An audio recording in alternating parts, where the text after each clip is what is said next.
वैसे तो दोनों पति पत्नी में लड़ाई होती रहती थी, मगर उस दिन पति ने पत्नी को ज्यों ही थप्पड़ मारा, पत्नी ने भी सैंडल से पति की पिटाई कर दी।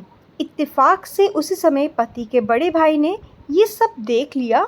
जेठ ने जब बहू को पति की सैंडल से पिटाई करते हुए देखा तो आग बबूला हो गया। छोटे भाई को नामर्द कहने लगा और बहू को कुलटा और कुलछड़ी। पति ने भी इसे अपनी तौहीन समझी और पत्नी का हाथ पकड़कर घर से बाहर निकाल दिया। 8 साल का रिश्ता अचानक से टूटने के मोड़ पर आ गया। फिर रिश्तेदारों ने मामला पेचीदा ही नहीं संगीन बना दिया।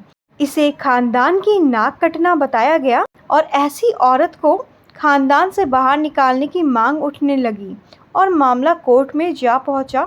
बुरी बातें चक्रवृद्धि ब्याज की तरह बढ़ती हैं, सो दोनों तरफ से आरोपों का तूफान चल पड़ा। वकीलों ने भी दाव पेच आजमाए, लड़की को चरित्रहीन बनाकर कोर्ट में पेश कर दिया। उधर लड़की वालों ने दहेज का मुकदमा ठोक दिया। ईगो और सबक सिखाने के जुनून ने दोनों का तलाक करवा दिया।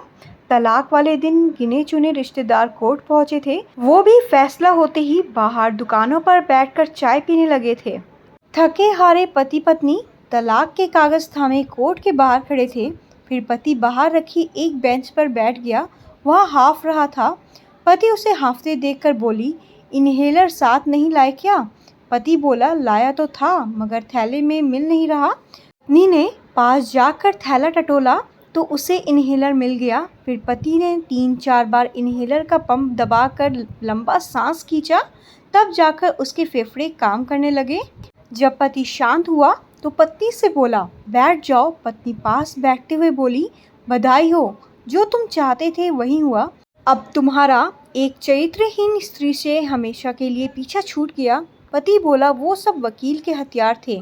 फिर भी मैं तुमसे माफ़ी मांगना चाहता हूँ। जानता हूँ पुरुष स्त्री पर इसी हथियार से वार करता है जो स्त्री की आत्मा और मन को लहूलुहान कर देता है।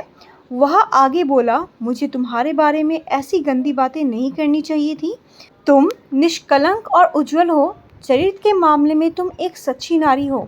वह चुप रही। फिर उसने गर्दन उठाकर पुरुष की तरफ देखा जो कुछ देर पहले तक उसका पति था, मगर अब सारे रिश्ते खत्म हो चुके थे। वह बोला, तुमने भी तो मुझे दहेज का लोभी कहा था। वह बोली, सब गलत था मगर बदले में कोई आरोप तो लगाना ही था। पुरुष ने एक लंबी सांस ली और बोला, इस बदले की भावना में सब कुछ बह गया। हम तो ऐसे बहुत बार लड़े थे मगर कुछ घंटों में सब कुछ सही हो जाया करता था। मगर उस दिन गांव से बड़े भैया अचानक आ गए और सब कुछ देख लिया। फिर पता नहीं क्यों मैं उनके हाथों की कठपुतली बनता चला गया।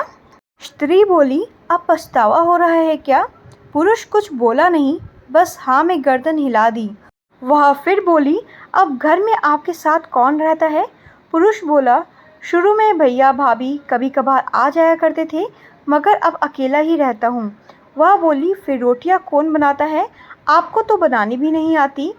वह उदास होकर बोला, मैं ही बनाता हूँ, बाकी टेढ़ी जैसी भी बनती है।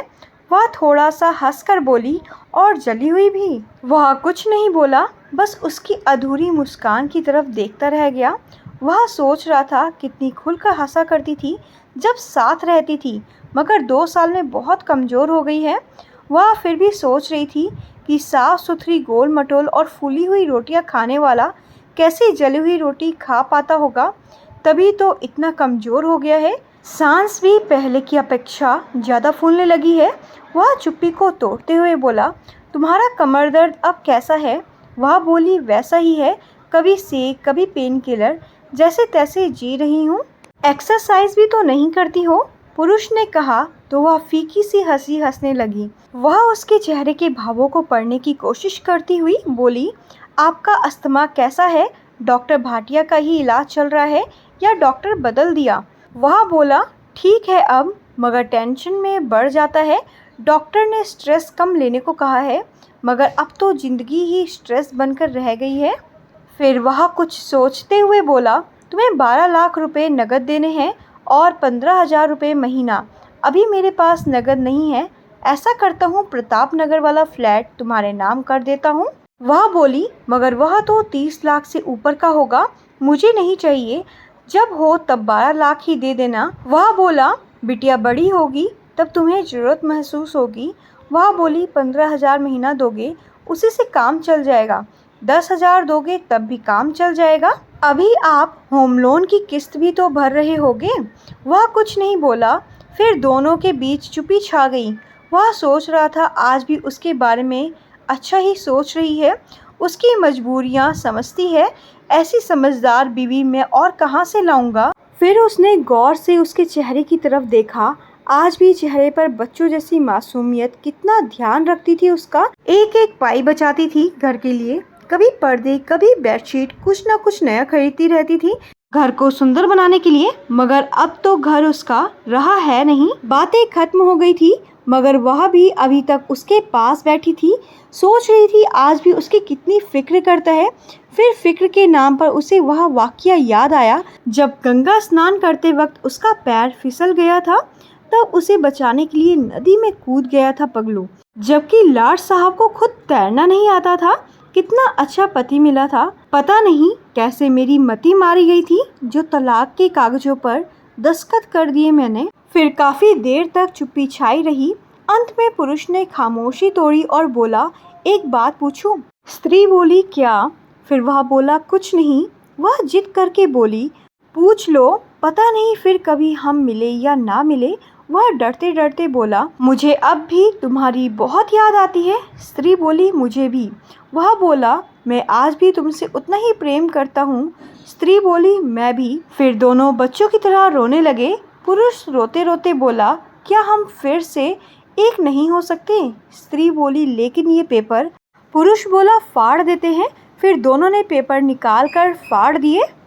फिर जब वे दोनों हाथ पकड़कर मुख्य सड़क पर आए तो बाहर बैठे दोनों के रिश्तेदार उन्हें अजूबों की तरह देखने लगे। रिश्तेदार देखते रह गए और वे दोनों टैक्सी पकड़कर अपने घर चले गए। मोरल, लड़िए झगड़िए मगर किसी तीसरे को मियाँ बीवी के रिश्ते में भागीदारी मत लेने दीजिए।